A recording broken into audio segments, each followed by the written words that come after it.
നമ്മുടെ രാജ്യത്ത് വഖഫ് ഭേദഗതി നിയമം നരേന്ദ്രമോദിയുടെ ഗവൺമെൻറ് കൊണ്ടുവന്നു.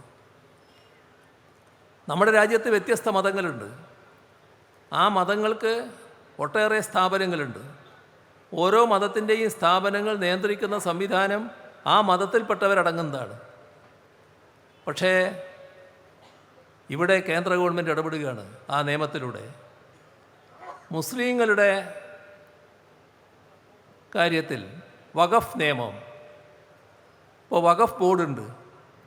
ആ വഖഫ് ബോർഡിൽ 2 അമുസ്ലിങ്ങൾ ഉണ്ടാവണം എന്നാണ് ഭേദഗതിയായിട്ട് കൊണ്ടുവന്നത്.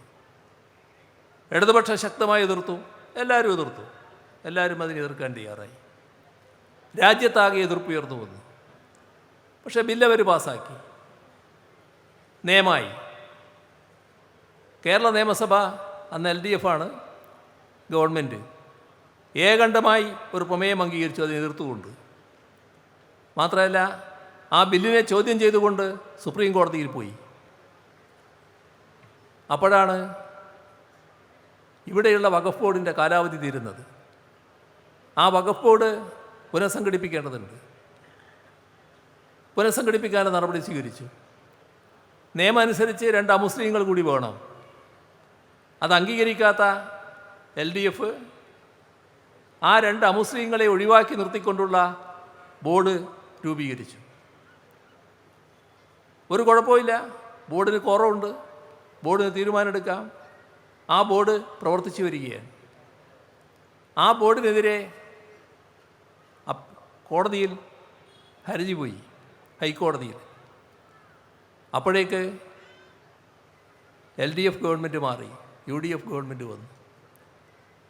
UDF ഗവൺമെൻറ് കോടതിയിൽ അങ്ങോട്ട് പോയി പറയാണ്,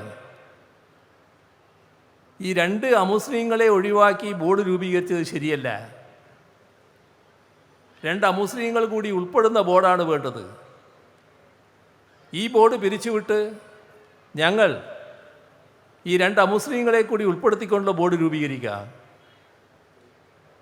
എന്താണ് RSS ആൻഡയിൽ നിന്നുള്ള വ്യത്യാസം?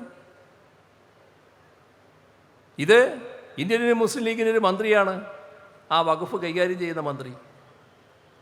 അവരടക്കമാണ് ഈ വഞ്ചന കാണിക്കുന്നത്. അതിശക്തമായ എതിർപ്പ് എല്ലാ കേന്ദ്രങ്ങളിൽ നിന്നും ഉയർന്നു. ഇപ്പോൾ ചെറിയൊരു ചുവടുമാറ്റം, സുപ്രീം കോടതിയിലെ കേസിൻ്റെ വിധി വരട്ടെ എന്ന്. സുപ്രീം കോടതിയിലെ കേസിൻ്റെ വിധി വരട്ടെ എന്ന് പറഞ്ഞ് ആശ്വസിച്ചിരുന്നാൽ പോരാ. സുപ്രീം കോടതിയിലെ കേസ് കൃത്യമായി നടത്തണം.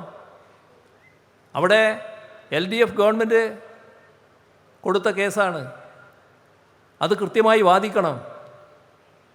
ഈ നിയമം ശരിയല്ല എന്ന് വാദിക്കണം.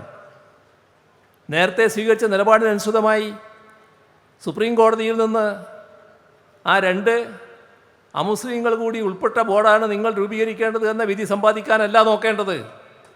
ശക്തമായി അത് എതിർക്കാൻ തയ്യാറാകുന്ന നിലപാട് സ്വീകരിക്കണം. തയ്യാറാവുമോ?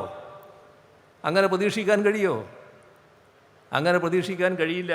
എന്താണ് നില? ഇതാണ് നമ്മുടെ സംസ്ഥാനത്തിൻ്റെ സ്ഥിതി. ഓരോ കാര്യത്തിലും RSS അജണ്ടയ്ക്കനുസരിച്ച് നീങ്ങുന്നു.